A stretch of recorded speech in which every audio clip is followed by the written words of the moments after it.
Oke, kita mulai ya. Masih 23 orang, saya sebetulnya kurang kurang kurang berapa ya, 34. Totalnya 34. Masih 23. Oke, kita mulai saja ya. Mungkin yang lainnya menyusul. Saya buka dulu. Assalamualaikum warahmatullahi wabarakatuh. Selamat sore semuanya. Waalaikumsalam warahmatullahi wabarakatuh. Oke.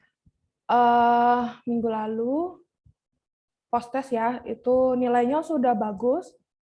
Rata-rata kelasnya kalau saya lihat di e-learning itu 64, jadi ada 4 orang yang dapat di atas 85. Jadi 85 sampai 90 itu ada 4 orang. Tapi yang di bawah 50 juga masih ada 6 mahasiswa.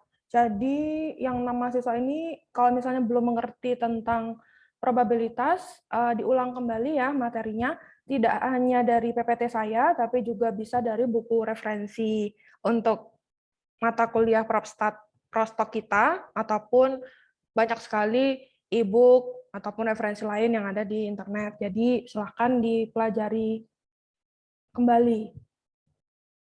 Karena sejujurnya materi hari ini pun berkelanjutan ya dari minggu lalu.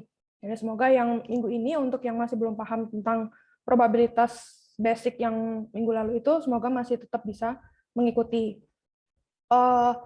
Untuk penyelesaian, mohon maaf ya, untuk penyelesaian post-test itu saya belum saya compile jadi satu dokumen seperti yang minggu lalu, karena saya dan Bu Amila belum sempat menyatukan jawaban dan membuat jadi satu file. Mungkin besok ya saya lampirkan di e-learning. Sepertinya minggu lalu juga belum saya lampirkan.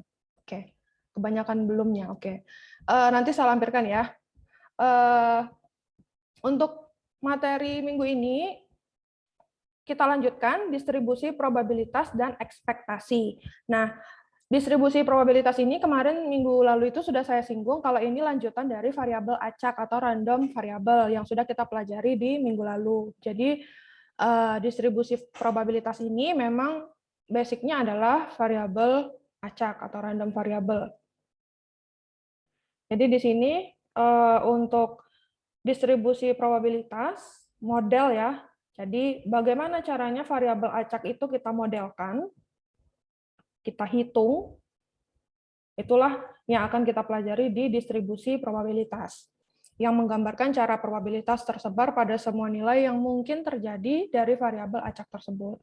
Variabel acak, minggu lalu kita sudah pelajari, atau random variabel yang diukur sebagai bagian dari suatu eksperimen atau percobaan pada pengambilan sampel. Seperti contohnya kartu, main kartu, atau lempar dadu, ataupun uang koin. Distribusi probabilitas ini terbagi menjadi dua ini. Jadi kalau dikategorikan ada dua ini, yaitu yang diskrit dan kontinu. Untuk probabilitas diskrit, lebih digunakan untuk data yang atribut jenisnya. Karakteristiknya hanya bisa diukur untuk nilai-nilai tertentu, misalkan 0, 1, 2, 3, dan seterusnya. Sedangkan untuk probabilitas kontinu, ini memang karena kata-katanya kontinu ya, bukan diskrit, maka biasanya digunakan untuk data variabel. Karakteristik yang diukur adalah berbagai nilai, termasuk ketepatan pengukuran proses. Biasanya pun kontinu ini tuh pakai tabel. Jadi ada tabelnya. Kalau kita sudah dapat hasil pencariannya nanti, kita lihat tabelnya. Berapakah hasilnya dari pengukuran yang sudah kita dapatkan rentangnya. Misalkan kita dapatkan 0 kecil sama dengan X, kecil sama dengan 3 misalkan. Nah, ketika kita masukkan ke tabel, itu berapa hasilnya? Misalkan 0,09. Nah, untuk continue ini memang dari tabel tersebut hasil akhirnya. Jadi lagi-lagi kalau misalnya mau ada tugas atau kuis atau ujian, sepertinya harus tetap buka open book ya sifatnya, karena tabelnya kan tidak mungkin dihafal seperti itu. Kemudian jenis distribusi probabilitas yang akan kita pelajari Sebetulnya tidak hanya 4 ini ya. Jadi yang kita pelajari itu binomial, hipergeometrik, Poisson, normal, dan eksponensial. Jadi ada 5 sebetulnya. Nah, di sini kan belum masuk yang eksponensialnya. Karena memang eksponensial itu jatuhnya lebih rumit, iya juga. Terus ada rumus kalkulusnya juga di sana. Untuk binomial, binomial ini apa? Binomial itu distribusi probabilitas diskrit dari percobaan yang dilakukan sebanyak N kali dengan masing-masing percobaan mempunyai probabilitas P dan masing-masing percobaan tidak saling mempengaruhi atau independen. Nah, pengertian dari probabilitas independen itu sudah kita pelajari minggu lalu ya. Saling bebas, saling tidak lepas, dan seterusnya. Kemudian yang kedua ada yang namanya distribusi hipergeometrik. Distribusi probabilitas diskrit dari sekelompok objek yang dipilih tanpa pengembalian. Kemudian ada yang disebut dengan Poisson, distribusi Poisson. Distribusi Poisson ini menyajikan frekuensi dari kejadian acak tertentu.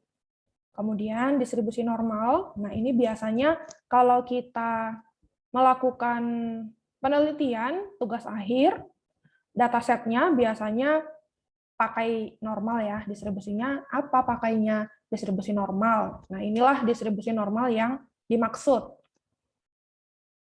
Distribusi normal ini disebut juga distribusi Gauss, distribusi probabilitas untuk variabel acak kontinu yang paling penting dalam statistik dan yang paling sering digunakan. Jadi memang 4 yang lainnya itu tergantung dari problem yang paling sering digunakan ketika diimplementasikan ya memang ini distribusi normal. Mungkin nanti juga dibahas ya di data pustaka, saya lupa. Karena memang ini bagian dari statistik juga ya. Distribusi binomial atau Bernoulli. Kita masuk yang pertama, distribusi binomial. Ini yang paling, di antara 5 itu, ini yang paling mudahnya. Apa distribusi binomial ini? Yang pertama, kata kuncinya adalah distribusinya itu menggambarkan 2 fenomena. Sukses atau gagal, sakit atau sehat, hanya itu saja. Tidak ada kemungkinan berapa berhasilnya separuh atau berhasilnya 50%, itu tidak ada. Jadi hanya sukses atau gagal, sakit atau sehat. Jadi bisa diibaratkan 0 atau 1 seperti itu. Sifatnya apa distribusi binomial ini? Yang pertama adalah eksperimen dilakukan dalam N trial, kemudian tiap trial menghasilkan kejadian sukses dan gagal. Jadi memang kita patokannya adalah berapa kejadian yang berhasil, berapa kejadian yang gagal.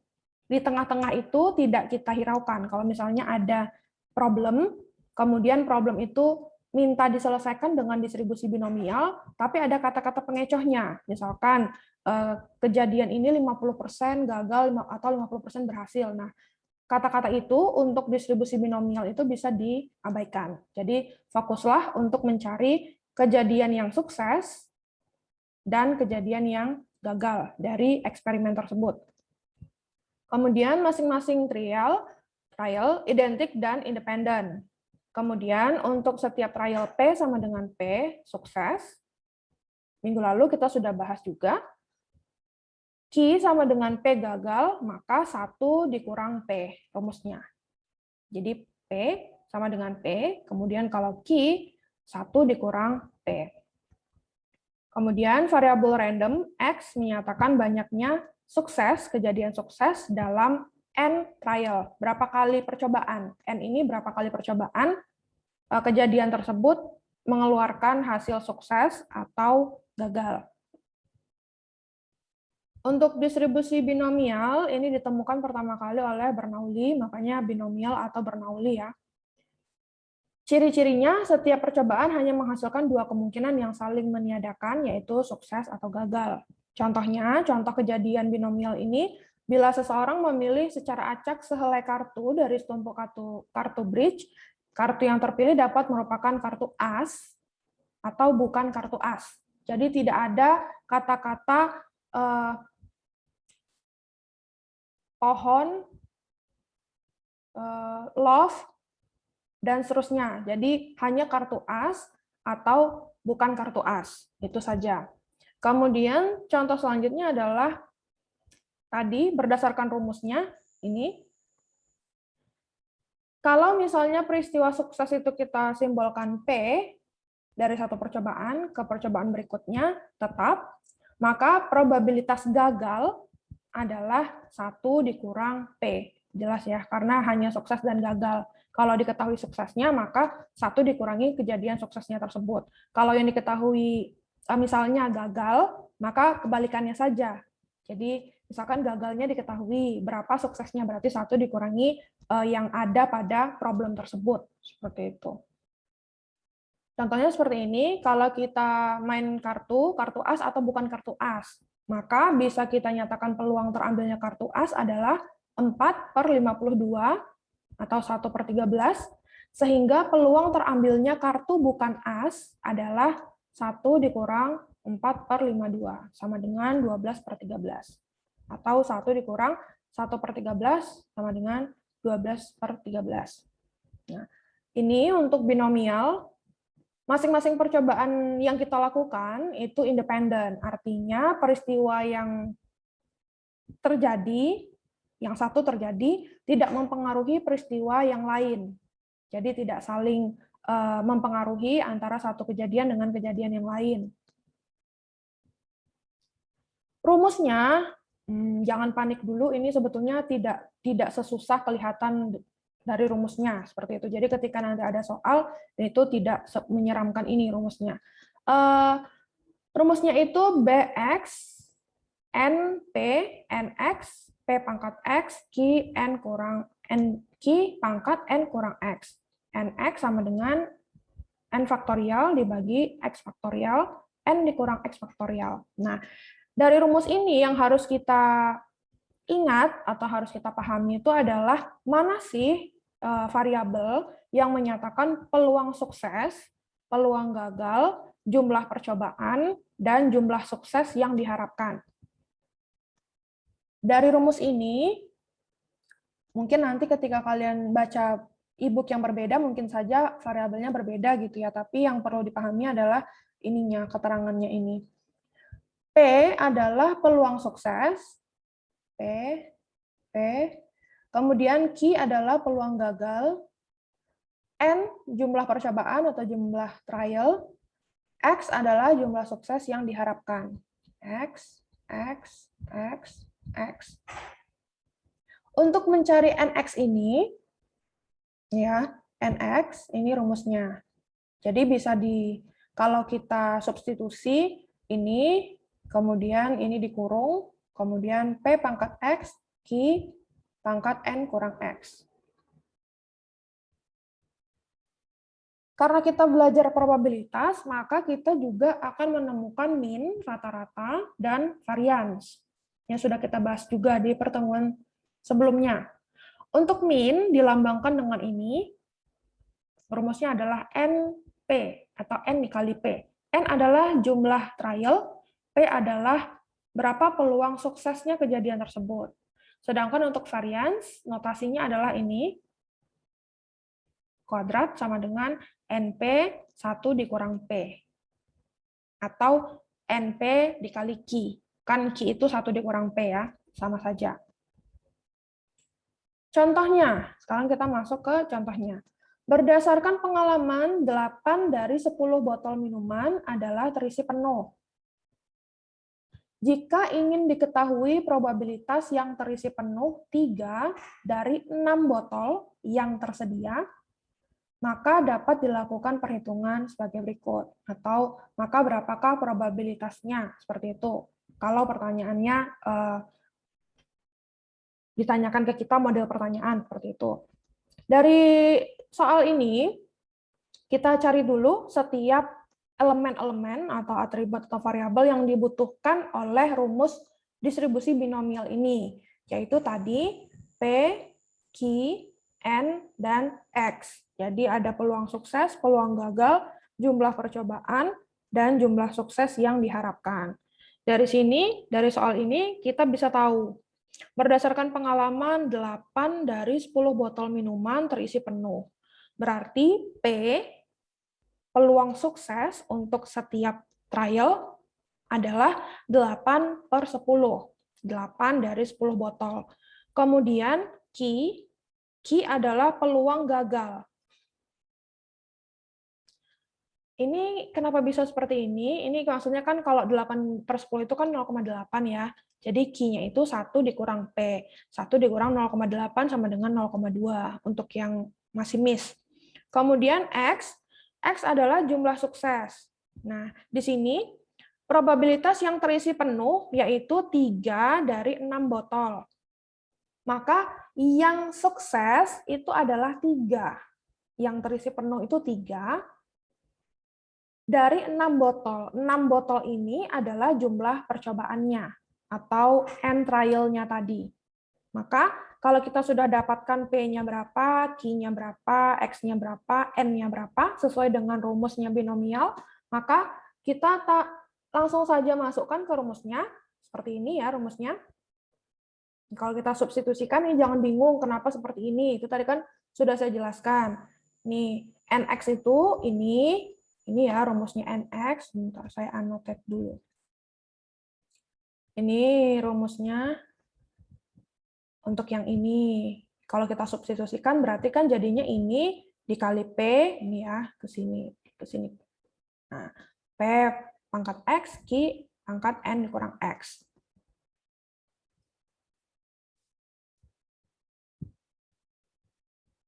Kemudian kita masukkan angka-angkanya.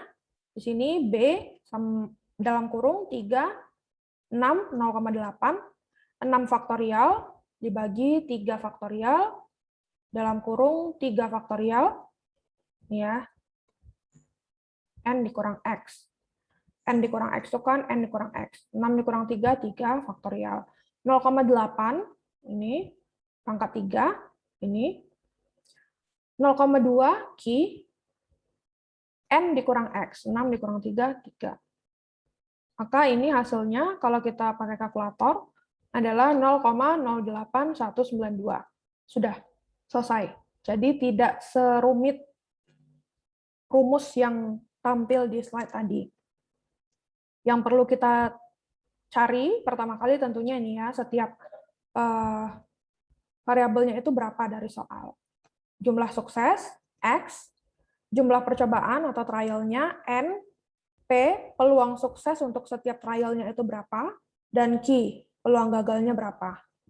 Nah, ini jangan lupa, ini harus dicari ya, kalau kita dari soal itu kita ketemunya adalah peluang sukses untuk setiap trial, berarti harus kita cari peluang gagalnya berapa. Jadi tinggal dikurangkan saja, 1 dikurang jumlah yang sukses tersebut.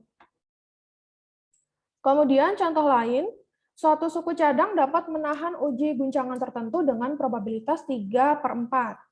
Hitung probabilitas bahwa tepat 2 dari 4 suku cadang yang diuji tidak akan rusak. Maka, sama seperti contoh pertama tadi, kita cari dulu manakah komponen-komponen X, N, P, dan Q-nya. Dari soal ini kita bisa tahu P suksesnya itu adalah 3/4 dari sini. Suatu suku cadang dapat menahan uji guncangan tertentu dengan probabilitas 3/4. Maka 3/4 di sini adalah peluang sukses untuk setiap trial yang dilakukan oleh perusahaan suku cadang ini. Kemudian, Q gagal tentunya karena kita tadi mengetahui P sukses itu 3/4, maka Q gagalnya 1 dikurang 3/4. Hasilnya adalah 1/4. N-nya adalah jumlah percobaan yang dilakukan. Maka dari sini terlihat 4 ya, bukan 2, jangan sampai kebalik. Yang 2 ini adalah X. X itu adalah jumlah yang sukses. Setelah kita tahu ini PQNX-nya, maka tinggal dimasukkan ke rumus. B 2,4,3/4 sama dengan 4/2 dikali 3/4 kuadrat dikali 1/4 kuadrat. Maka hasilnya adalah 27/128. Nah, apakah boleh B ini tidak B, P ini tidak P, QNX-nya itu tidak QNX? Boleh, terserah. Yang penting adalah ketika memasukkan rumusnya ini, itu tidak salah. Seperti itu. Jadi ada juga kok e-book yang tidak pakem B, P, QNX. Itu bebas. Kemudian contoh selanjutnya adalah terdapat 25 soal ujian dengan pilihan sebagai berikut. 1 ABCDE, 2 ABCDE, sampai soal ke-25 ABCDE. Di antara 5 pilihan jawaban soal yang dijawab benar, X sama dengan banyaknya soal yang dijawab benar. Nilainya 0, 1, 2, 3, dan seterusnya sampai 25. Kemudian, P menjawab benar 25 soal. Artinya 0 soal yang dijawab salah. Maka kita masukkan ke rumusnya, X sama dengan 25, sama dengan 25 faktorial, 25 faktorial, 0 faktorial, 0 ini kan artinya tidak ada soal yang dijawab salah. Kemudian 1/5 pangkat 25. Nah, 1/5 ini dari mana? 1/5 ini kan kita punya percobaan itu ada 5/5. Nah, di sini kan kebetulan benar semua ya, tidak ada yang salah. Maka di sini 1/5. Kalau dijawab salah, karena kita punya 5/5, maka di sini 4/5. Di sini kebalikannya, ini menjawab benar 25 soal, ini dijawab salah. Artinya semua soal 25 itu salah, benarnya 0. Maka P, X sama dengan 0, 25 faktorial per 0 faktorial, 25 faktorial. Nah, di sini kan sebetulnya sama saja ya. Kalau kita lihat 25 faktorial, 0 faktorial, 0 faktorial, 25 faktorial. Sebetulnya kan kalau perkalian kan tidak pengaruh ya posisinya seperti ini. Tapi yang harus diingat adalah untuk memudahkan sebetulnya ketika nanti mengerjakan supaya tidak tertukar antara benar semua dan salah semua adalah yang ini benarnya dulu, kemudian salahnya berapa. Di sini juga begitu, semua soal dijawab salah. Berarti benarnya 0, kemudian salahnya 25. Di sini juga 4/5 pangkat 25. 4/5 pangkat 25 sama dengan 0,0038. Kemudian kita lihat yang ketiga, menjawab benar 10 soal. Kalau 10 soal, kita punya 25 soal, berarti kan 15 soal yang dijawab salah. Maka P, X sama dengan 10, 25 faktorial per 10, dijawab benar 10, dijawab salah 15. Nah, di sini, maka di sini terlihat ya, ada 1/5, ada 4/5.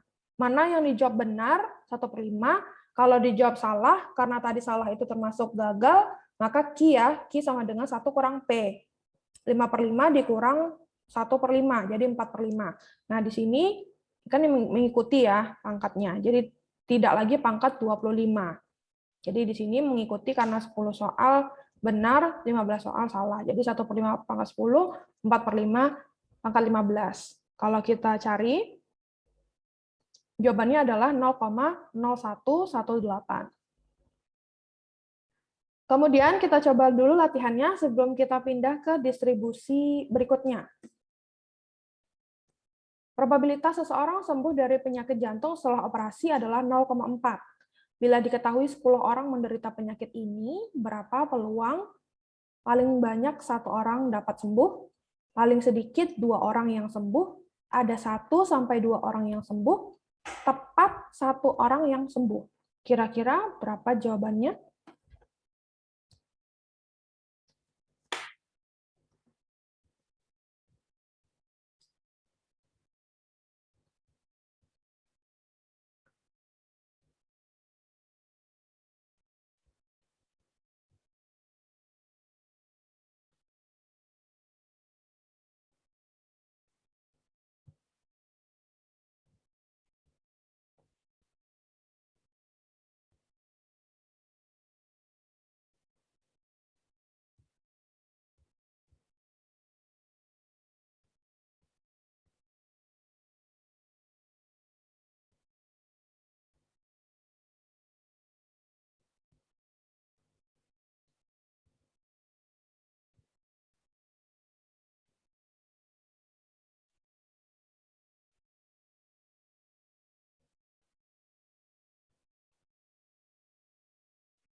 Sudah ada yang ketemu jawabannya?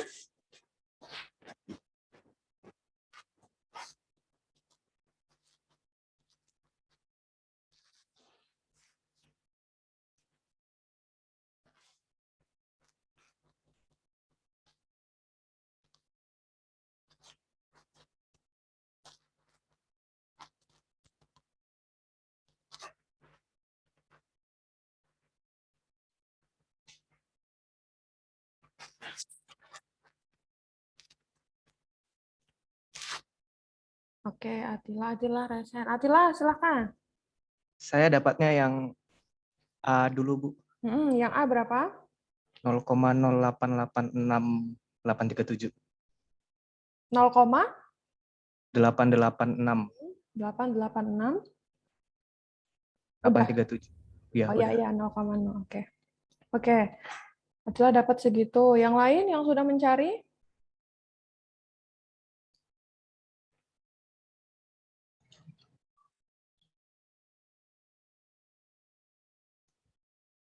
Oke, Elisa. Silakan Elisa.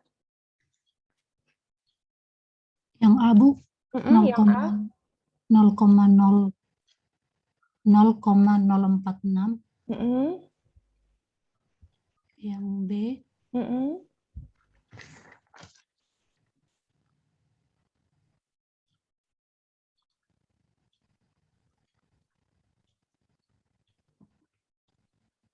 B, 0,9.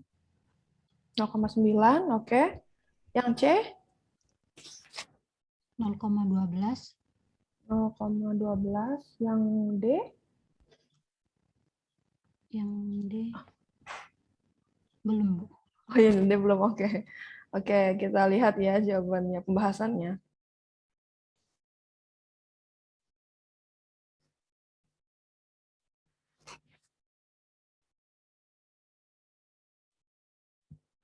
Oke, di sini kata dari soal kan kita tahu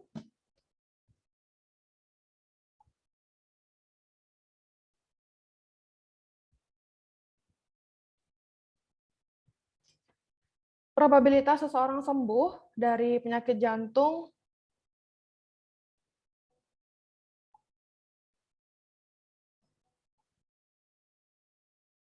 adalah 0,4. Bila diketahui 10 orang menderita penyakit ini, berapa peluang paling sedikit 1 orang yang sembuh, paling sedikit 2 orang yang sembuh, 1 sampai 2 orang yang sembuh, tepat 1 orang yang sembuh. Kita lihat yang A dulu. Paling banyak 1 orang yang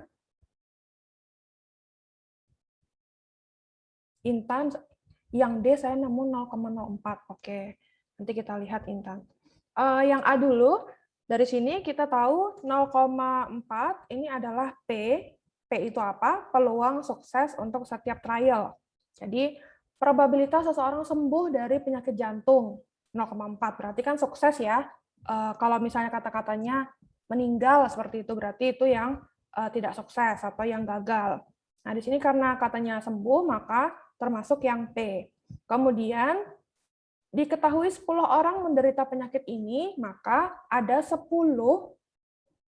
jumlah percobaan. Bukan percobaan ya,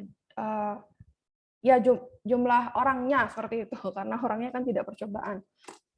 Maka yang A katanya adalah paling banyak 1 orang dapat sembuh. Maka P X kecil sama dengan 1. Karena kan di sini paling banyak 1 orang dapat sembuh. Artinya hanya ada maksimal 1 orang yang sembuh. Maka di sini PX kecil sama dengan 1 sama dengan PX sama dengan 0 plus PX sama dengan 1. Kenapa seperti ini? Karena di sini paling banyak 1 orang dapat sembuh. Dari sini kan kita bisa tahu paling banyak 1 orang berarti ada kemungkinan 0 orang yang sembuh, paling banyak adalah 1. Maka PX sama dengan 0, X sama dengan 1. Maka dijumlahkan ya, kemarin kan kita sudah belajar penjumlahan aturan umum dan aturan khusus. Kemudian kita masukkan ke rumus binomial. B 0, 10, 0,4. 10, 0, 0,4 pangkat 0, 0,6 pangkat 10, 0,006. Sedangkan untuk yang X sama dengan satunya, begitu juga kita masukkan ke rumus distribusi binomialnya. 10, 1, 0,4 pangkat 1, 0,6 pangkat 9, 10 dikurang 1, 9, 0,04. Maka hasilnya, karena ini paling banyak satu orang dapat sembuh, maka kita jumlahkan antara PX sama dengan 0 dan PX sama dengan 1. Maka 0,006 plus 0,04. Maka hasilnya adalah 0,046 untuk nomor A, untuk yang A.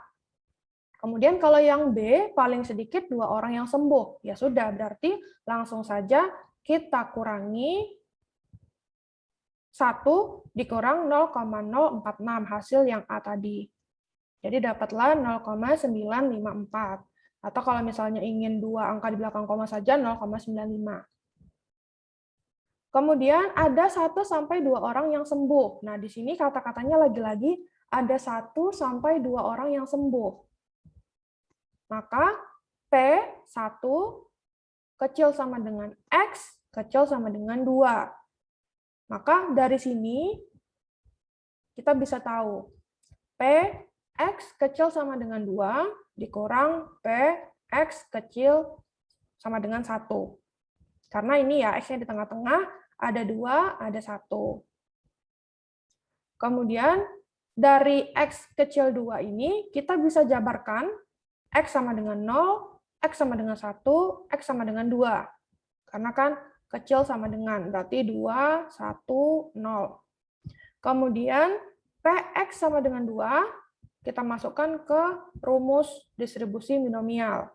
10, 2, 0,4 kuadrat, 0,6 pangkat 8. 10 kurang 2, 8. Ini X-nya 2, kemudian N dikurang X, 10 kurang 2, 8, 0,1209 atau 0,12. Kemudian Px kecil 2, kecil sama dengan 2, adalah 0,046 plus 0,1209.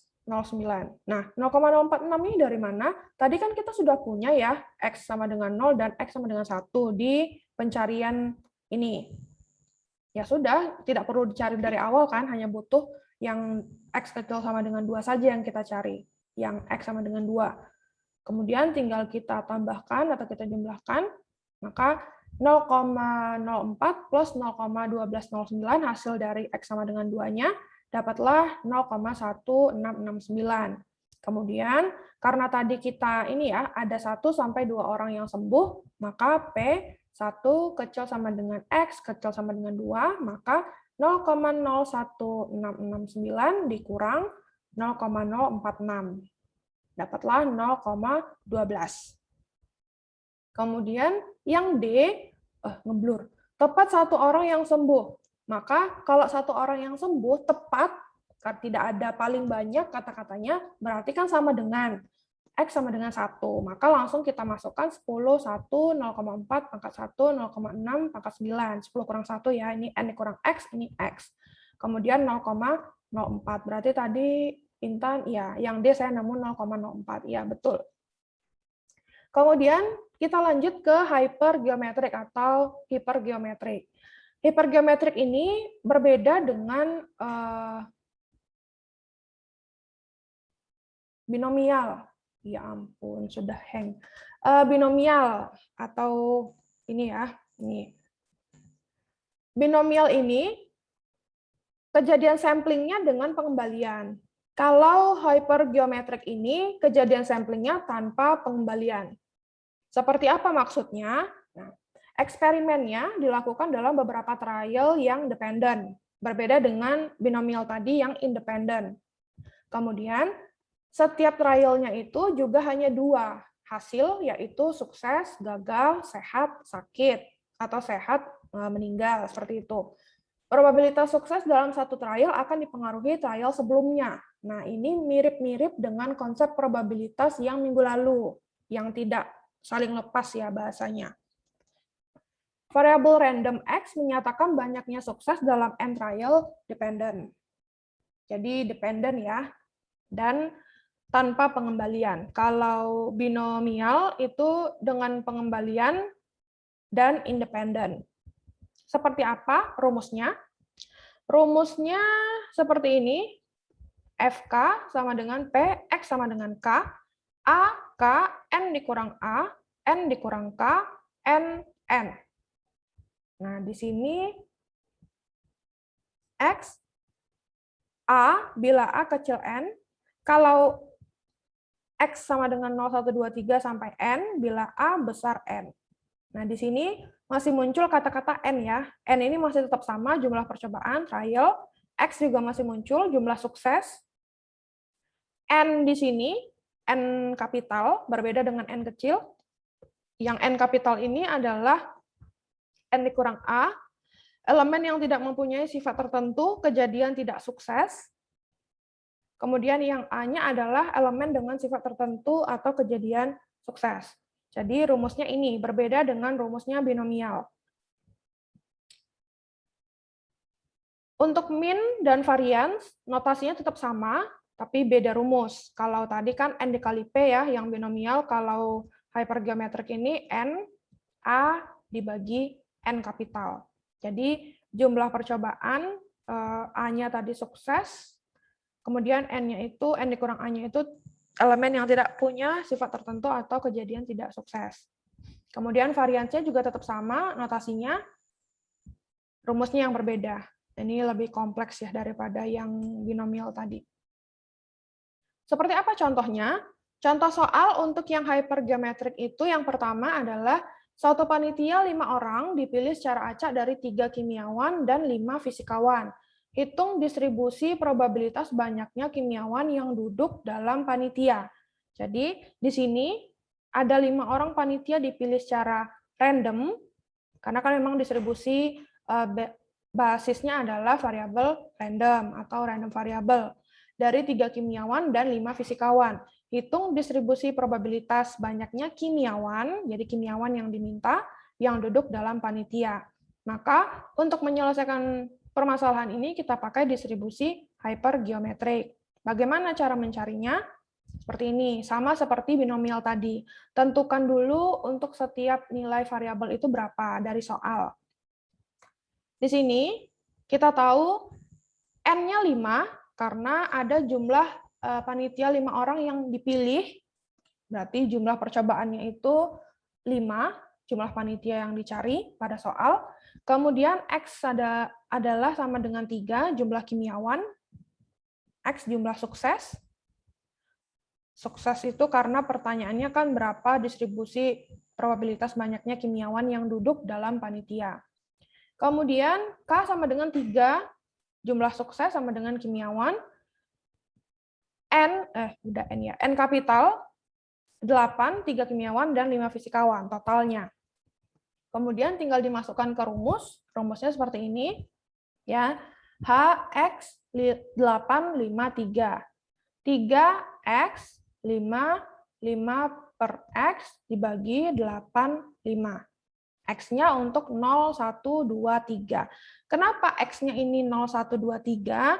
Karena tadi ada 3 kimiawan dan 5 fisikawan. Yang dimintakan probabilitas banyaknya kimiawan. Jadi karena di sini ada 3, maka 0 sampai 3. 0, 1, 2, 3. Karena kan bisa saja tidak ada kimiawan yang duduk di kepanitiaan tersebut, maka 0-nya ikut. Jadi tidak hanya 1, 2, 3, tapi dari 0, 0,1, 2,3. Maka kita masukkan untuk seluruh X-nya. Dari sini, ya, kita masukkan 3, 0, 5, 5 kurang 0, 5, 8, 5, 1 per 5, 6. Begitu juga dengan X-nya sama dengan 1. Kita masukkan 3, 1, 5, 5 dikurang 1, 4, 8, 5, 15 per 5, 6. X2-nya juga begitu, 3, 2, 5, 5 dikurang 2, 3, 8, 5, 30 per 5, 6. X sama dengan 3, 3, 3, 5, 2, 5 dikurang 3 ya, 2 ini, 8, 5, 10 per 56. Jadi inilah ya jawabannya, kemungkinan jumlah kimiawan yang muncul atau yang hadir di kepanitiaan tersebut adalah kalau tidak ada sama sekali 1/56, 1, 15/56, 2, 30/56, 3, 10/56. Begitu. Jadi sudah sampai di sini saja dia. Jadi bedanya hypergeometrik tadi itu tergantung dari berapa sih probabilitas yang diinginkan dari soal. Ini kan kimiawan, berarti 3, 0, 1, 2, 3. Kalau fisikawan pertanyaannya, maka 0 sampai 5. 0, 1, 2, 3, 4, 5. Maka dicari semua X dari 0 sampai 5 dari rumus distribusi hypergeometriknya. Kira-kira seperti itu penyelesaiannya. Kemudian contoh kedua. Sebuah toko menjual obral 15 radio, bila di antara 15 radio tersebut sebetulnya terdapat 5 radio yang rusak, dan seorang pembeli melakukan tes dengan cara mengambil sampel 3 buah radio yang dipilih secara random. Tuliskan distribusi probabilitas untuk X, bila X adalah banyaknya radio rusak dalam sampel. Yang kedua, bila pembeli akan membeli semua radio, bila dalam sampel yang diperiksa paling banyak satu radio rusak, berapa kemungkinan pembeli tersebut akan membeli semua radio. Jadi di sini diperhatikan kata-katanya ya, paling banyak satu radio, nanti akan mempengaruhi penulisan notasinya. Obral 15 radio, bila di antara 15 radio tersebut sebetulnya terdapat 5 radio yang rusak. Kemudian sampel 3 buah radio. Caranya sama, kita harus tentukan dulu nilai untuk setiap variabelnya.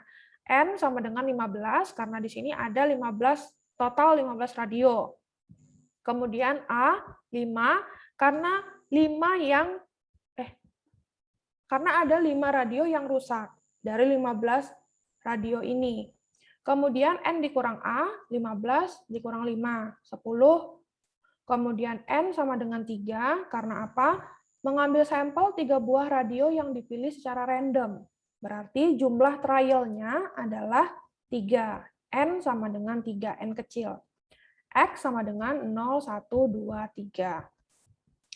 Maka kita masukkan ke rumus untuk hypergeometrik atau hipergeometrik. X sama dengan 0, 5, 0, 15 dikurang 5, 3 dikurang 0, 15, 3. Maka ketika kita cari dapat 1 dikali 120 dibagi 455. Hasilnya 0,264. Ya, kalau mau kita ilustrasikan pun terlebih dahulu, jadi misalkan ini susah gitu kalian mencari ini apa sih maksudnya, apa saja variabel yang ada di soal ini. Bisa kita buatkan seperti ini. Kita buatkan dulu, ada 15, kemudian 5 rusak. Maka kita dapatkan yang tidak rusak itu berapa. Kalau tidak rusak berarti kan N dikurang A. Ini N kapitalnya, ini A-nya yang rusak. Kemudian diambil 3 radio. 3 radio ini kan berarti termasuk ke dalam pengambilan sampelnya atau trialnya. Berarti N-nya, N kecil sama dengan 3. Ini juga bisa ya, salah satu caranya. Kemudian, setelah kita dapatkan ini, X sama dengan 0, kita jawab soalnya. Distribusi probabilitas untuk X bila X adalah banyaknya radio rusak di dalam sampel. Maka 15, 3, ini tinggal masukkan ya ke rumusnya. 455, karena tadi kita 0, 1, 2, 3, maka kita lanjutkan, ini sudah dapat ya X0-nya, X1, X2, X3. Sudah. Jadi seperti ini. Kalau kita buatkan ke dalam tabel, jadi PX, X 0, 1, 2, 3, 0-nya ini 0,264, kemudian X1-nya ini 0,494, 0,220 adalah ini, X sama dengan 2, X sama dengan 3, 0,022. Nah, cuma pesan saya ketika ingin dibuatkan ke dalam tabel seperti ini, sebagai hasil akhir dari jawaban kalian nanti, tolong nilai desimalnya itu sama antara X0, X1, X2, dan X3. Maksudnya adalah ketika kalian buat 3 di belakang koma untuk X0, buatlah 3 di belakang koma untuk X1, X2, dan X3. Jadi tidak ada yang timpang antara X0, X1, X2, dan X3. Misalkan X2-nya ini 0,22. Kemudian nanti X1-nya 0,494. Nah, sebetulnya tidak masalah ya, kalau kita belajar gini tidak masalah, tapi kalau nanti di dalam percobaan, perbedaan desimal, penulisan desimal pada seperti ini, itu biasanya tidak dibolehkan. Seperti itu. Biasanya kalau misalnya memang 2 di belakang koma, tulislah 2 semuanya, kalau 3, 3 semuanya. Jangan ada 3, ada 4, ada 5, ada 7, sampai 7 di belakang koma, nanti yang keempatnya misalkan cuma 2 di belakang koma, nah itu jadinya tidak seragam, apalagi kalau disajikan dalam bentuk tabel. Kemudian yang B, karena yang B tadi pertanyaannya adalah bila pembeli akan membeli semua radio dalam sampel, diperiksa paling banyak 1 radio rusak, berapa kemungkinan pembeli tersebut akan membeli semua radio. Di sini, maka karena tadi kita sudah dapat PX sama dengan 0, dan PX sama dengan 1, dari sini tadi ya, kita sudah mencari, ini X sama dengan 1, kemudian ini X sama dengan 0. Pertanyaannya kan tadi, paling banyak 1 radio rusak. Berarti kita bisa notasikan X kecil sama dengan 1. Ketika X kecil sama dengan 1, maka PX0 ditambah PX sama dengan 1. Jadi 0,264 ditambah 0,494. Hasilnya 0,758. Kalau mau dibuat persentase, maka 75,8%. Kalau tidak mau dibuat persentase, sampai sini saja itu juga tidak masalah. Kemudian distribusi Poisson. Nah, distribusi Poisson ini yang terakhir untuk yang diskrit, distribusi diskrit. Kemudian nanti setelah ini kita masuk ke continue yang pakai tabel. Distribusi Poisson ini, eksperimennya juga biasanya disimbolkan dengan end trial, jadi sama ya antara binomial, hypergeometrik, sama Poisson. End trial-nya ini juga menghasilkan kejadian sukses dan gagal. Kemudian dalam suatu interval waktu itu misalnya tadi X kecil sama dengan 1, 0 kecil sama dengan X kecil sama dengan 2, misalkan seperti itu.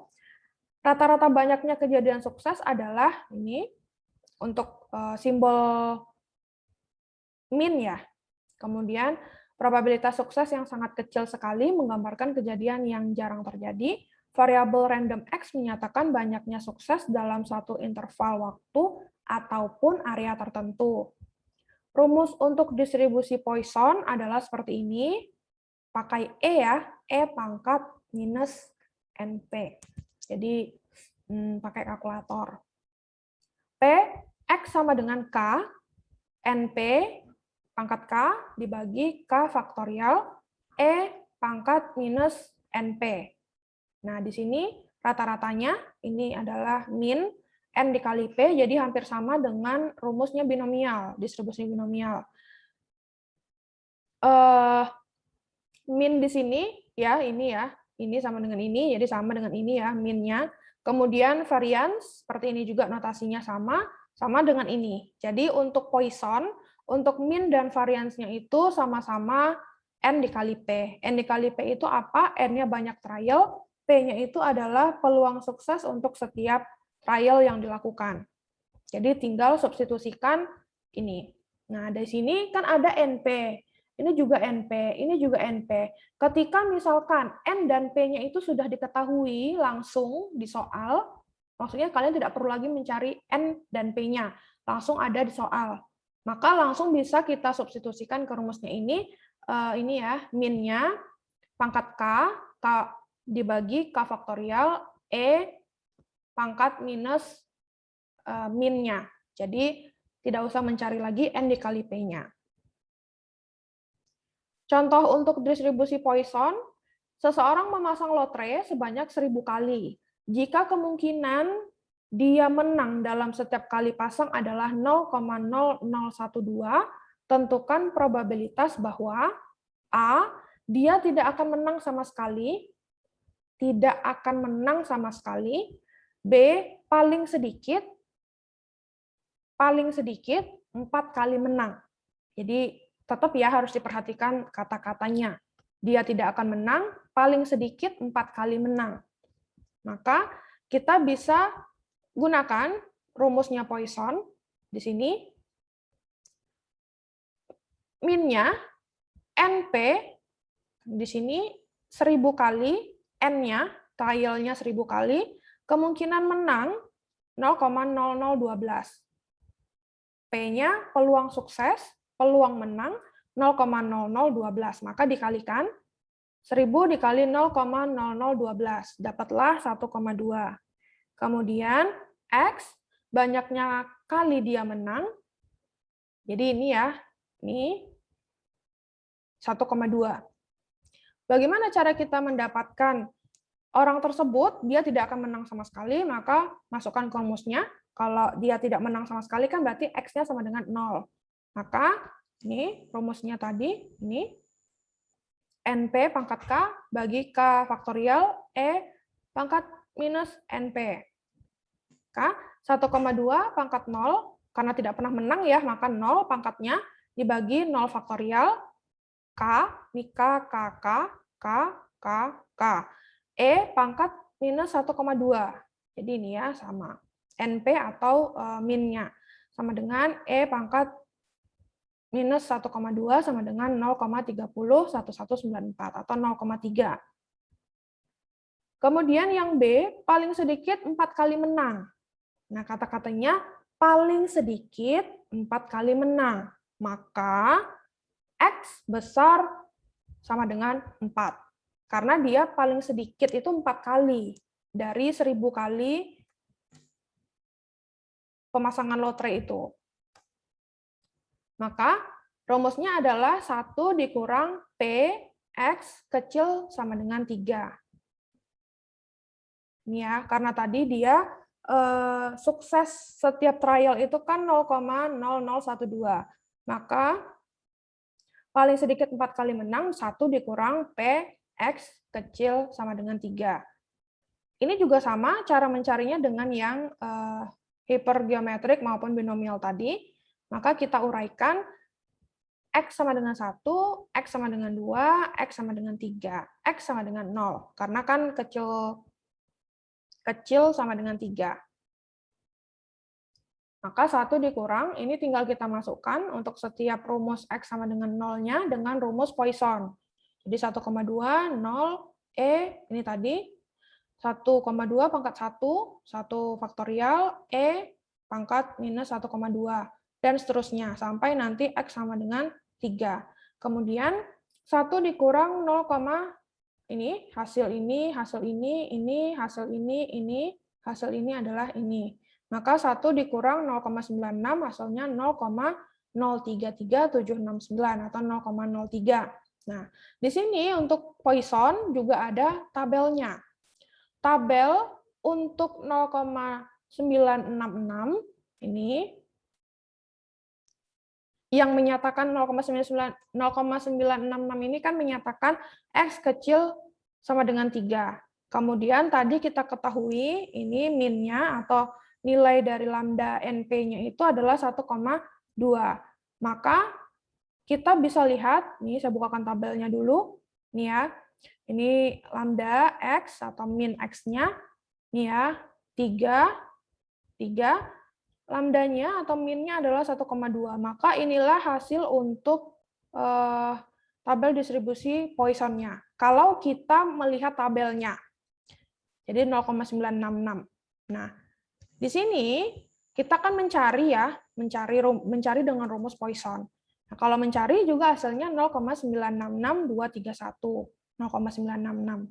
Jadi 1 dikurang 0,966, 0,033.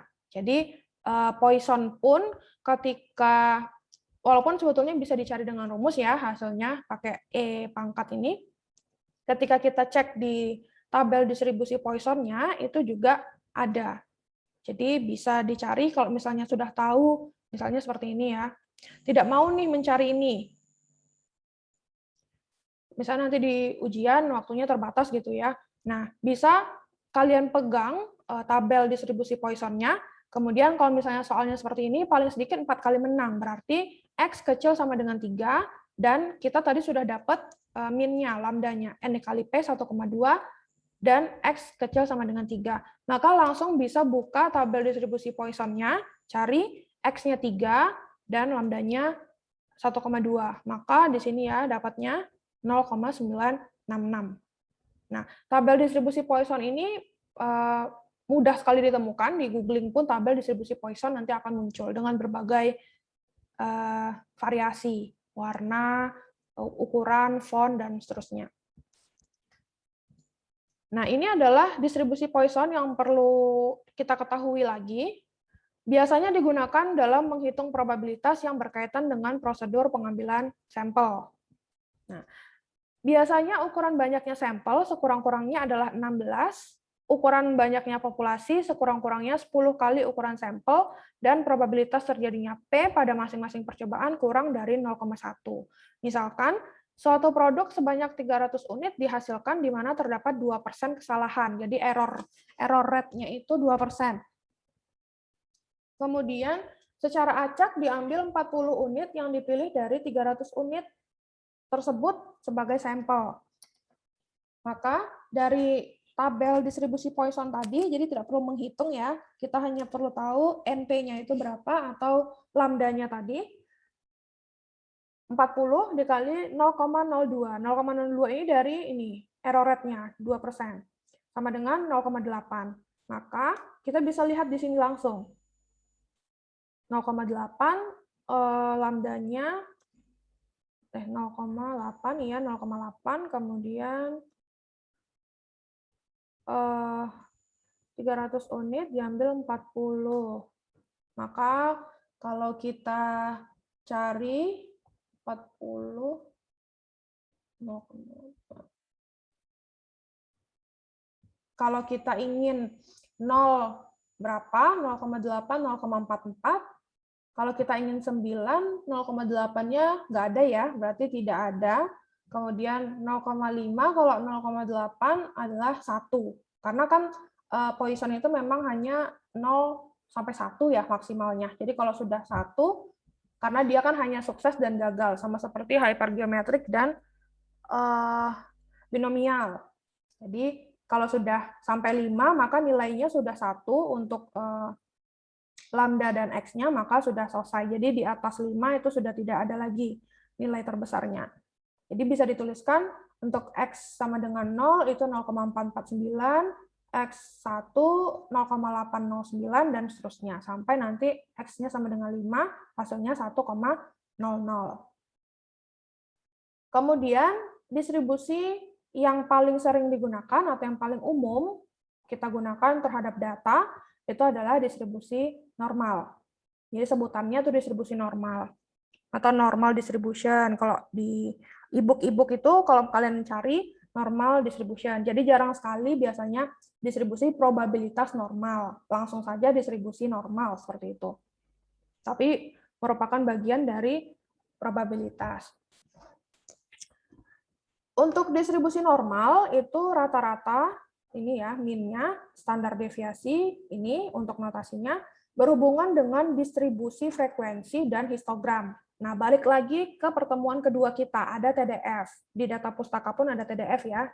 Nah, distribusi normal itu ada hubungannya ke TDF dan histogramnya, penyajian dari TDF. Sebetulnya tidak hanya histogram ya, ada OGIF dan satu lagi apa ya? Saya jadi lupa. Ada 3 yang bisa kita bentuk. TDF itu interpretasi dari TDF. Kemudian apabila sampel yang diambil semakin besar dan lebar setiap sel semakin kecil, maka histogramnya semakin mendekati kurva yang halus. Sini N rata-rata standar deviasi. Nah, ini adalah kurva normal dengan rata-rata min-nya dan standar deviasinya. Jadi untuk distribusi normal yang diperhatikan adalah min dan standar deviasi. Nah, untuk kurva normalnya biasanya N, rata-rata, dan standar deviasi. Sifat kurva normal untuk distribusi normal adalah yang pertama, harga modus atau frekuensi terbesar terletak pada X sama dengan min. Simetris terhadap sumbu vertikal melalui min, sisi kanan dan kiri simetris, memotong sumbu mendatar secara asimtot, dan yang terakhir, luas daerah di bawah kurva sama dengan 1. Jadi ini adalah sifat untuk kurva normal yang akan kita temui atau kita gunakan di distribusi normal. Rumusnya seperti ini, ada integralnya. Jadi P, A, kecil sama dengan X, kecil sama dengan B, sama dengan P, A, kecil X, kecil B, sama dengan, seperti ini ya, A kecil sama dengan X, kecil B, P, A, kecil X, kecil sama dengan B. Maka ini rumusnya adalah integral A sampai B, fx dx. Fx-nya, fx ini adalah rumusnya, 1 per ini, kemudian dx. Nah, kalau misalnya nanti kita diminta untuk mencari nilai z, nah z ini apalagi nanti kita lihat di contoh soal ya, z adalah x dikurang min-nya dibagi standar deviasinya. Jadi kalau misalnya nanti di soal diminta untuk menentukan distribusi normal, maka ini ya, ini bisa langsung kita substitusikan dengan rumus ini, dx, seperti itu. Seperti ini, suatu variabel random yang didistribusikan terhadap distribusi normal, rata-rata atau min-nya, dan standar deviasi bila memenuhi ini ya, 0,628, 682, 0,954, 0,997. Nah ini, kalau di grafik kurvakan, ini 68,2%, ini ya. Kemudian ini 95,4%, ini 99,7%. Bagaimana dengan tabel distribusi normal standar? Jadi untuk distribusi normal ini memang ada tabel distribusi normalnya. Ketentuannya adalah yang pertama ini ya, T0 ZB. Nah, Z disinilah yang akan kita gunakan rumus ini tadi. Nih. Makanya kita harus ingat betul mana yang min-nya, mana standar deviasinya. Tentukan dulu min dan standar deviasinya. Kemudian ini luas di bawah kurva dengan Z 0 sampai 1, Z sama dengan 0, Z sama dengan B. Ini juga B luas di bawah kurva, Z tak hingga, minus tak hingga, sampai Z sama dengan B. FZ ini hasil transformasi dari X. Nah, ini tadi rumus Z ya. Seperti apa contohnya? Contohnya seperti ini. Diketahui tinggi badan karyawan di perusahaan A mengikuti distribusi normal dengan rata-rata 160 dan standar deviasi 6 cm. Berapa persen karyawan perusahaan A yang tingginya antara 151 dan 172? Nah, di sini sama seperti cara kita mencari tiga distribusi sebelumnya, kita tentukan dulu mana angkanya dari variabel tersebut. Jadi dari sini kita sudah tahu rata-ratanya 160, standar deviasinya 6 cm. Jadi ini kita sudah punya ya min dan standar deviasinya atau STD-nya. Berapa persen karyawan perusahaan A yang tingginya antara 151 dan 172? Maka cara mencarinya adalah X, tinggi karyawan perusahaan A, kita misalkan, kemudian X, distribusi normal, min 160, standar deviasi 6 cm. Kemudian kita masukkan ke rumus distribusi normal. Nah, rumusnya tadi kan fx ya. Fx itu ada rumus turunannya, maksudnya rumus di dalam fx itu apa? Seperti ini. dx. Kemudian z sama dengan ini rumusnya. Nah, Zn 01 dikatakan z berdistribusi normal standar karena memang ini ya kunci untuk distribusi normal 0, 1. Kemudian kita cari atau kita pecah ini. Sama seperti hypergeometrik dan Poisson. Jadi karena tadi pertanyaannya adalah hitunglah berapa karyawan perusahaan yang tingginya antara 151 dan 172. Jadi di sini kan kita bisa cari, ada rentangnya. 151 kecil sama dengan X sama dengan 172. Ini kan, karena yang diminta adalah yang tingginya antara ini dan ini, maka yang di tengah-tengah.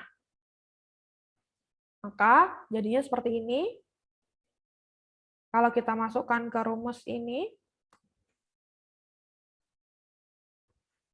151, 160 bagi 6, X kurang 160 bagi 6, 172 kurang 160 dibagi 6. Nah, sini kita lihat 160 itu datangnya dari mana atau dapatnya dari mana, 6 dapatnya dari mana. Tadi kita kan punya ini, min 160, standar deviasi 6. Nah, di sini kita masukkan 151 dikurang 160. Karena ini ya rumusnya. Bagi 6. Kemudian X dikurang 160 dibagi 6. Karena kan dari sini. Yang 172 kita masukkan ke rumus ini. 172 dikurang 160 dibagi 6. Nah, ini kan tetap ya tandanya kecil sama dengan, kecil sama dengan. Kemudian kita hitung. Ini kita hitung, kita hitung, kita hitung. Untuk yang ini, karena memang ini kan X. X dikurang 160. Kan X-nya yang sedang kita cari. Nah, X-nya ini tidak usah dikalkulasikan, tidak apa-apa. Jadi, umpamakan saja ke Z. Ya, hasilnya tadi kan ini Z sama dengan. Nah, kita umpamakan ini X dikurang 160 bagi 6 ini adalah Z. Kemudian ini hasilnya minus 1,5, ini hasilnya 2. Kemudian tadi dari tabel distribusi normal standar ada P ini dan P ini. Tak hingga, minus tak hingga, Z, B. 0 kecil sama dengan Z, kecil sama dengan B. Nah, di sini kita juga cari 0 kecil Z, kecil 2. Kenapa di sini 0, di sini 2? Karena yang pertama tadi kan memang 0 ya. Ini 0. Ininya B. B di sini untuk soal kita adalah 2. Karena apa? Karena tadi hasil dari perhitungan kita yang ini, Z, untuk dikatakan distribusinya itu normal, kan ini, minus 1,5, Z kecil sama dengan 2. Jadi 2 yang paling besar. B-nya sama dengan 2. Begitu juga dengan yang tak hingga. P tak hingga, Z kecil sama dengan 2. Maka ini juga B-nya sama dengan 2. Kemudian kita kalkulasikan. Maka ini dapatlah 0,9104 untuk yang 0Z2, 0Z 1,5, tak hingga Z2 dengan tak hingga Z minus 1,5. Jadi ini, ya. 2 minus 1,5, ini minus tak hingga 2 minus tak hingga minus 1,5. Dapatlah 0,9104 dan 0,9104. Kemudian dari manakah hasilnya ini didapatkan selain dari kalau kita hitung? Nah, sama seperti Poisson tadi, ada tabelnya. Jadi ketika kalian sudah dapat, misalnya sudah dapat nih ya hasil ini sudah dapat, jadi ini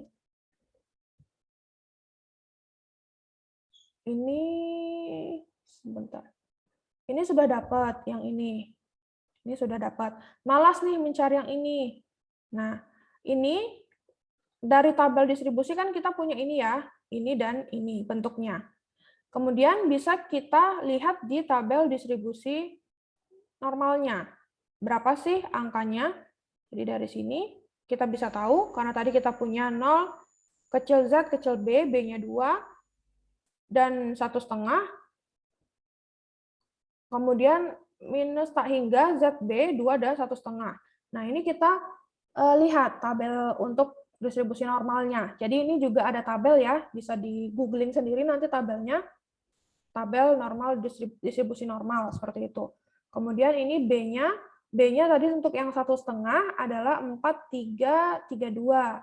Kemudian untuk yang 2 4,772. Kemudian untuk yang 2 0,9772, kemudian untuk yang 1,5 0,668. Maka langsung dijumlahkan. Kalau yang ini dijumlahkan, yang ini dikurangi sesuai dengan rumusnya untuk tabel distribusi normal standar. Karena untuk yang A itu kan yang ini. Ya. Untuk yang B ini yang ini. Makanya ini ditambahkan, ini dikurangi, mengikuti bentuk kurva distribusi normal.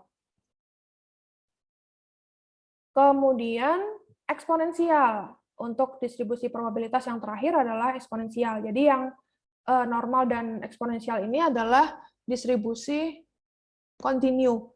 Sebentar ya, saya mau nyalakan lampu dulu. Udah gelap di rumah.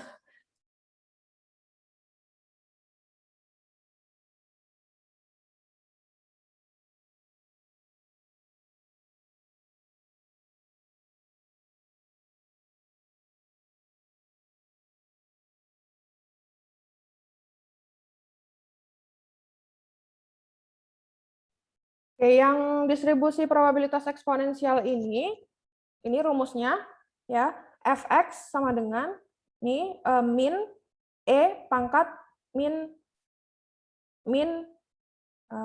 rata-rata, maksudnya x, di mana x-nya itu besar sama dengan 0.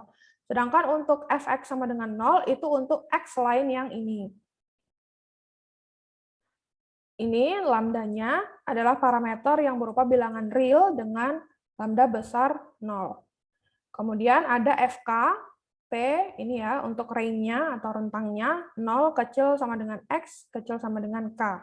Di sini 0, K kecil 0, I kurang E, pangkat minus lambda K, untuk K besar sama dengan 0. Rata-rata rumusnya adalah 1 per lambdanya, dan varian tetap sama notasinya 1 per lambda kuadrat. Ini untuk eksponensial. Contohnya untuk eksponensial ini seperti apa? Daya tahan lampu yang dihasilkan oleh suatu pabrik berdistribusi eksponensial dengan rata-rata 3.000 jam. Berapa probabilitas bahwa sebuah lampu yang diambil secara acak akan rusak atau mati sebelum dipakai sampai 3.000 jam? Kemudian yang kedua, berapa probabilitas bahwa sebuah lampu yang diambil secara acak akan mempunyai daya tahan lebih dari. Nah, kata-katanya juga tetap berpengaruh ya untuk setiap soal distribusi dari 3.000 jam. Bagaimana cara penyelesaiannya? Di sini kita ketahui atau kita anggap X sama dengan daya tahan lampu. Kemudian X di sini eksponensial dengan rata-rata 3.000 jam, karena ini tadi ya, suatu pabrik berdistribusi eksponensial dengan rata-rata 3.000 jam. Maka lambda sama dengan 1 per 3.000. Tadi sesuai dengan rumusnya, nih ya, rata-rata 1 per lambda. 1 per 3.000 untuk mendapatkan lambdanya. Maka untuk A, berapakah probabilitas lampu akan rusak atau mati sebelum dipakai sampai 3.000 jam? Maka di sini kita masukkan Px kurang 3.000 karena soalnya akan rusak atau mati sebelum dipakai sampai. Maka X kecil 3.000. Ketika kita gunakan rumus eksponensial, F 3.000 sama dengan 1 dikurang E pangkat minus 1 per 3.000 dikali 3.000. Jadi ini ya rumusnya. Rumusnya ini. Kemudian 1 dikurang E pangkat minus 1 sama dengan 1 dikurang 0,368. Hasilnya ini, hasil E pangkat minus 1-nya ini, 0,632. Kemudian yang B itu soalnya kan berapa probabilitas lampu yang diambil secara acak akan mempunyai daya tahan lebih dari 3.000 jam. Lebih dari, maka kita notasikan Px besar 3.000. 1 dikurang Px 3.000 yang ini, langsung saja ya, 1 dikurang 0,368. Itu bisa juga. Kalau mau dicari, 1 dikurang, nih, masukkan lagi angka-angkanya, E pangkat minus 1 sama dengan 0,368. Kemudian, ekspektasi. Ekspektasi ini apa sih? Ukuran atau nilai harapan munculnya suatu kejadian. Nilai ekspektasi biasanya dinotasikan sebagai EX. Jadi E-nya tadi di sini sudah muncul ya. Di mana tadi? Oh ini.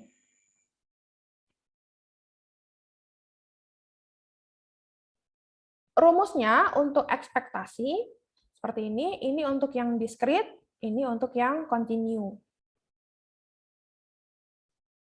Ini biasanya memang kalau kita berhubungan dengan ekspektasi, setelah selesai kita menghitung distribusi probabilitas, maka kan biasanya ekspektasinya berapa terhadap suatu kejadian tersebut ke depannya. Karena kan tadi kalau distribusi diskrit, misalnya untuk binomial, itu kan kita taunya berapa kejadian tersebut sukses atau gagal, sakit atau sehat, seperti itu. Nah, ekspektasi ini nilai harapan munculnya suatu kejadian. Nah, untuk diskrit, ini rumusnya, ya, XI, F, XI. Sedangkan untuk continue, yang eksponensial maupun yang normal, itu nih, nilai probabilitas XI, F, XI, DX. Jadi rumusnya berbeda untuk ekspektasi diskrit maupun ekspektasi continue. Untuk kasus khusus, jadi ekspektasi ini tidak sama seperti probabilitas ya. Jadi ada beberapa kasus, tapi tidak semua, yang peluang setiap nilai XI-nya itu, yang ini XI, sama dengan 1/n. N ini tadi kan kita tahu N ini adalah jumlah percobaan. Maka formula untuk setiap ekspektasi jadinya seperti ini. Kalau XI-nya itu sama dengan 1 per jumlah percobaan. Jadi nanti seandainya di soal itu yang diketahui adalah jumlah percobaannya, tapi yang diminta adalah ekspektasi. Berarti 1 per N. Nah, 1 per N ini adalah XI-nya untuk rumus ekspektasi. Jadi EX sama dengan min EX 1 per N XI bagi N. Ini rumusnya. Contoh soalnya, suatu aturan asuransi perjalanan akan membayar sebesar 2.000 US dollar kepada pelanggan apabila terjadi kehilangan atau kerusakan barang pada perjalanan selama 5 hari. Jika resiko kehilangan dinilai sebesar 1 per 200 kejadian, berapakah nilai ekspektasi atau harapan per pelanggan untuk bisa di-cover asuransi perjalanannya? Maka ini akan kita selesaikan dengan rumus ekspektasi. Karena kan ada kata-katanya ya, nilai ekspektasi atau harapan. Nilai ekspektasi atau nilai harapan. Maka carilah dengan rumus ekspektasi. Di sini kita ketahui 2.000 US dollar. 2.000 US dollar ini per pelanggan. Jadi 1 per 200 sama dengan 0,05. Karena ini ya, 1 per 200 kejadian. Sehingga distribusi probabilitasnya itu menjadi, kalau 0 US dollar, probabilitasnya itu tentunya 1 dikurang 0,005. Kalau tadi 2.000 US dollar, maka probabilitasnya adalah ini tadi 1 dibagi 200 0,005. Jadi dibuatkan tabel seperti ini, atau kalau tidak mau dibuatkan tabel, dibuatkan saja poin US dollarnya 0, 0,995 atau 1 dikurang 0,05, kemudian 2.000 US dollarnya adalah 0,005 atau 1 dibagi 200. Maka hitung nilai ekspektasinya adalah EX 0 dikali 0,995, ini, yang ini. Iya, ada tokek. Kemudian ini dikali, kemudian ditambahkan ini. Dapatlah 10 US dollar. Sehingga diperoleh nilai ekspektasi untuk asuransi perjalanan ini adalah 10 US dollar. Dan nilai ini dinamakan nilai premi atau fair. Nah, ini sebetulnya ketika kita ikut asuransi gitu ya, itu kan ada hitung-hitungannya dari asuransinya. Jadi kira-kira seperti ini ya. Maksudnya rumus yang digunakan oleh asuransi tersebut. Tapi tentunya ada biaya lain-lain seperti biaya administratif ataupun keuntungan. Sebetulnya yang dia gunakan itu adalah rumus ekspektasi untuk asuransi.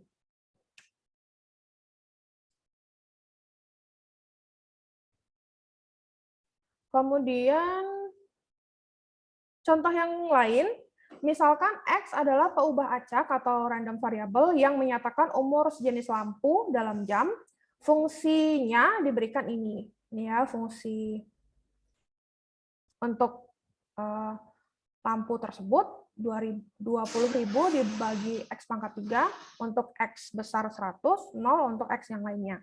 Hitunglah harapan umur jenis bola lampu tersebut. Harapan berarti kita harus menyelesaikan dengan rumus ekspektasi. Penyelesaiannya bagaimana? EX integral 100 sampai tak hingga X 20.000 dibagi X pangkat 3 dx sama dengan ini 200 hasilnya. Maka jenis bola lampu tersebut dapat diharapkan berumur rata-rata 200 jam. Nah, ini sebetulnya rumusnya dari mana sih? Ini EX ini. Tadi kan kita sudah belajar ya ini. Ini ya, EX. Ini EX. Nah, ini juga ada integralnya. Karena untuk yang ekspektasi tadi adalah rumus untuk ekspektasi yang eksponensial. Kemudian contoh selanjutnya, jika diketahui sebuah kepanitiaan beranggotakan 3 orang yang dipilih secara acak dari 4 orang mahasiswa kelas RKA 1 dan RKA 2, berapa nilai harapan? Nah, kalau ada nilai harapan atau nilai ekspektasi, maka menggunakan rumus ekspektasi. Berapa banyaknya mahasiswa RKA 1 yang terpilih dalam kepanitiaan tersebut? Penyelesaian misalkan X menyatakan jumlah mahasiswa. Karena tadi permintaannya adalah 3 orang yang dipilih secara acak dari 4 orang mahasiswa. Ini kan mirip soalnya dengan fisikawan dan kimiawan tadi. Berarti yang harus dicari adalah 0,1, 2,3. Jadi 0 sampai 3. Karena 3 orang yang dipilih secara acak dari 4 mahasiswa RKA 1 dan RKA 2.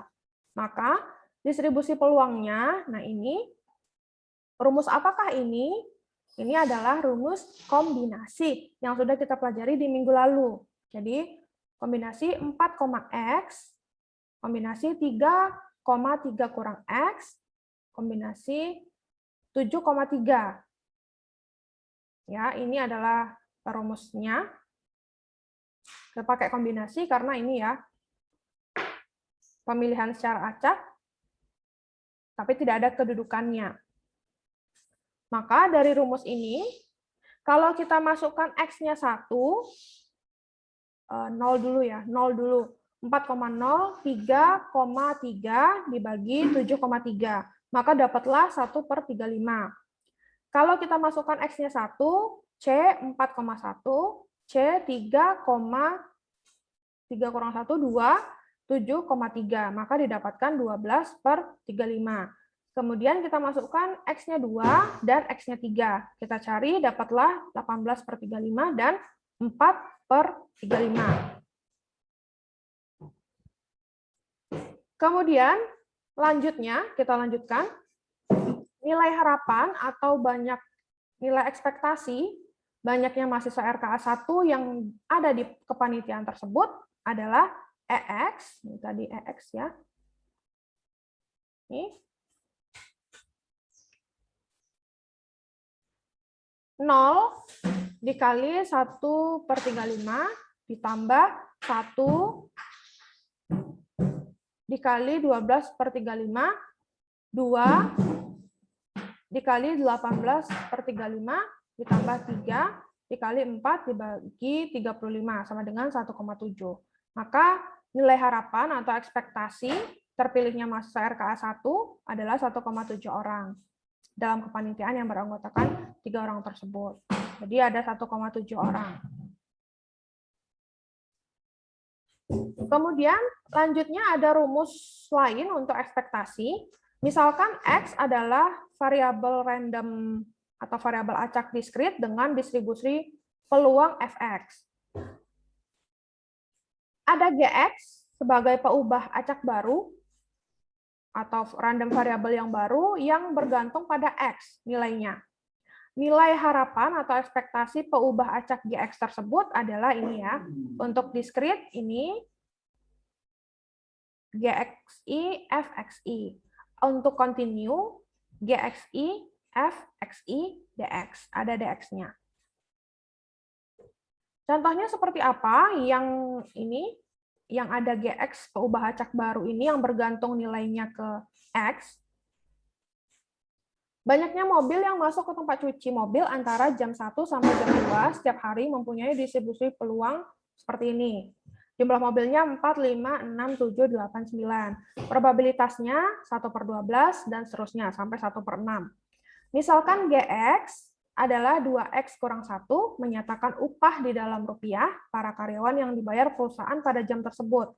Hitunglah harapan pendapatan karyawan pada jam tersebut. Maka kata-kata harapan di sini kita bisa tahu gunakan rumus ekspektasi. Gunakan rumus ekspektasinya yang bagaimana? Yang ini.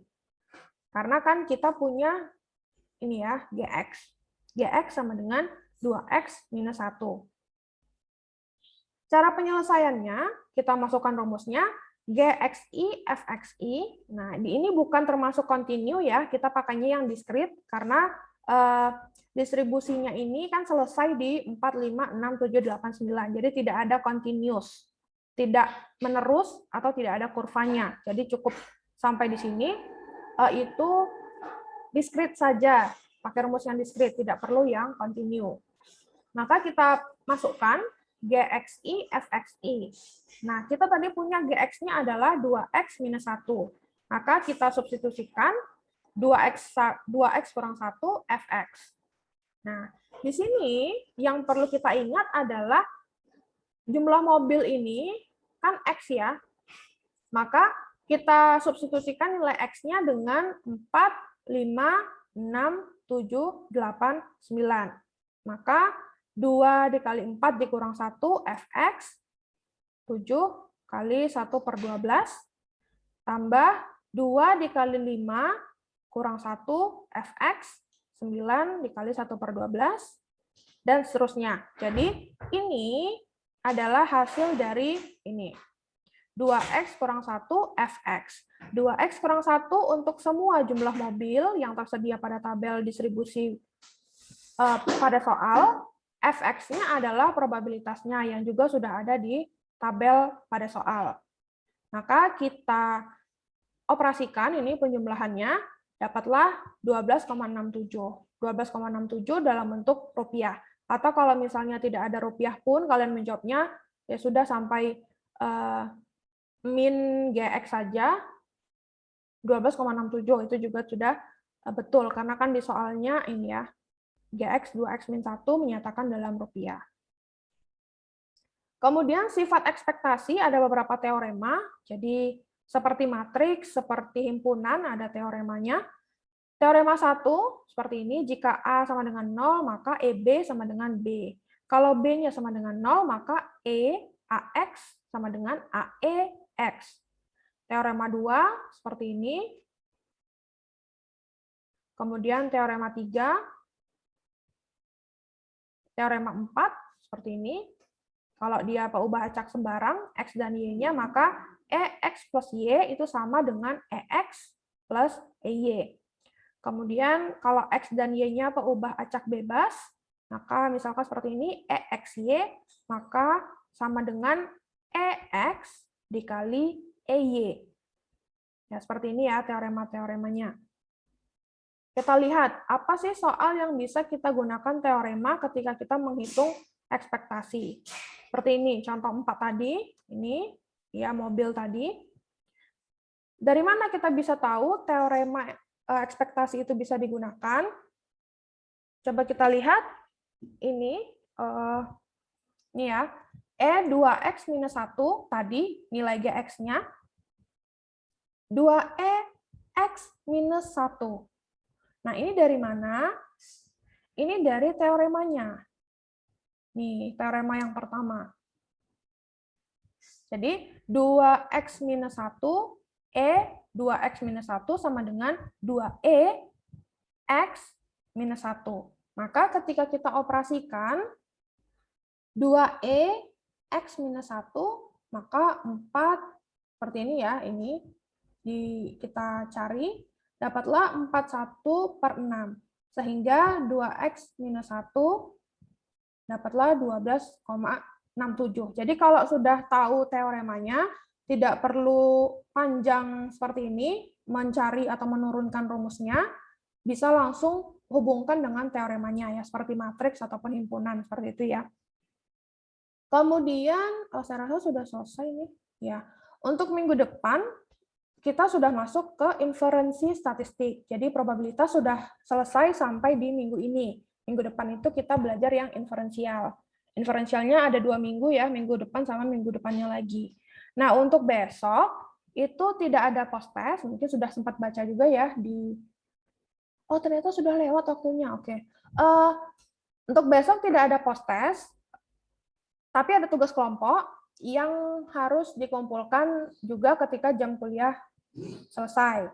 Jadi besok kelompoknya sudah saya randomkan di e-learning, bisa dilihat besok jam 12.55 saya bukakan tugasnya. Kemudian kerjakan 8 soal yang ada pada assignment tersebut di e-learning.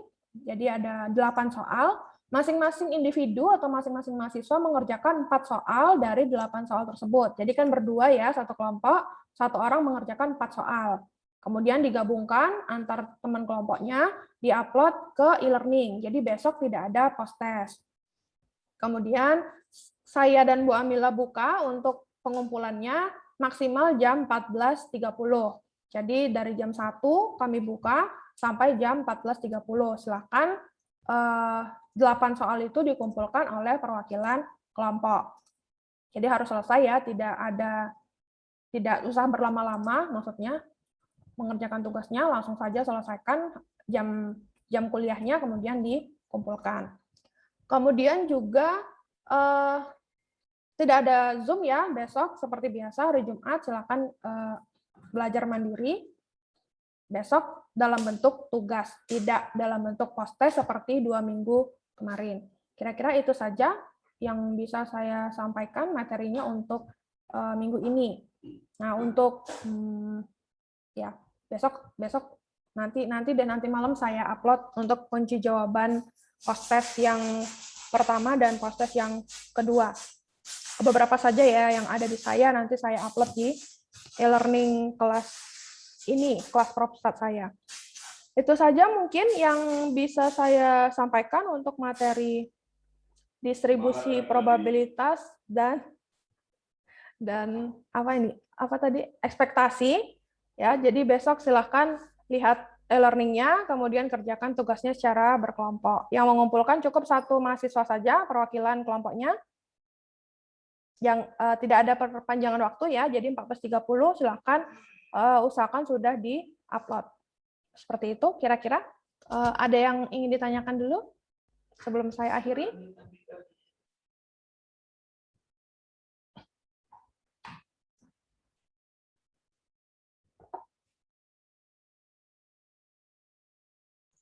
Ini nggak ada, Bu. Oke, kalau tidak ada, seperti biasa ya, nanti PPT-nya saya upload, besok tugasnya silahkan didiskusikan, pakai kalkulator boleh, pakai open book, open apapun, open all. Jadi silahkan. Mau ditulis tangan, boleh, yang penting langkah-langkahnya dituliskan, dikerjakan. Kemudian kalau mau pakai Excel, Word, kalau mudah menggunakan rumusnya juga silahkan, bebas. Jadi tidak ada batasan. Yang jelas harus menuliskan nama dan NIM untuk setiap anggota kelompoknya. Jadi jangan ada yang ketinggalan nama dan NIM-nya. Kira-kira seperti itu ya. Oke, terima kasih untuk hari ini sudah hadir, sudah mendengarkan. Besok akan kalian coba semua rumus-rumus dari pertemuan hari ini untuk problem-problem yang ada di tugas kelompoknya besok. Oke. Besok juga, ini ya, sebetulnya saya menyampaikan personal, karena besok itu adalah agen kami, dosen, ke kampus, diminta ke kampus, untuk menyelesaikan dokumen akreditasi. Jadi, semoga bantu doa ya, semuanya di kelas ini, supaya dokumen akreditasinya kelar, karena sudah lama sekali, dan bulan November itu kan sudah habis ya, masa akreditasinya, terakreditasi minimumnya. Dan semoga besok itu selesai dan bisa disubmit ke BNSP. Kok BNSP sih, ya Allah? Ban PT untuk direakreditasi ulang dan supaya akreditasinya juga naik, begitu ya, tidak diakreditasi minimum lagi. Jadi tolong bantu doanya, semoga semua dokumen-dokumen untuk program studi kita terselesaikan besok dan bisa mendapatkan akreditasi yang baik, walaupun belum unggul mungkin, karena saya tidak yakin ya akreditasi unggul bisa kita dapatkan, karena saya ngomong begitu karena kan saya sebagai ketua Satuan Penjaminan Mutunya fakultas, jadi dari hasil penilaian oleh Badan Penjaminan Mutunya UNER itu untuk akreditasi unggul itu masih jauh nilainya, tapi paling tidak bisa dapat akreditasi baik, seperti itu ya. Kita berharapnya tidak dapat C, tapi dapat B gemuk. B gemuk itu B yang menuju ke A.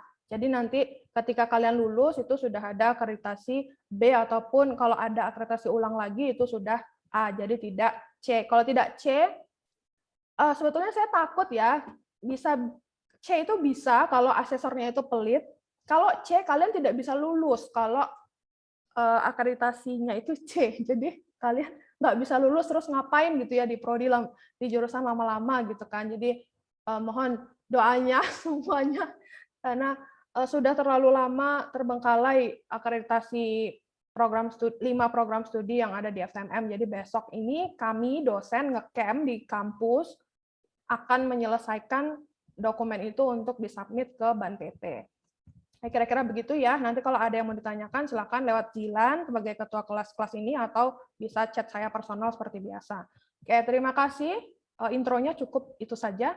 Saya akhiri kelas hari ini. Saya tutup. Assalamualaikum warahmatullahi wabarakatuh. Waalaikumsalam warahmatullahi wabarakatuh. Terima kasih, Bu. Terima kasih, Bu.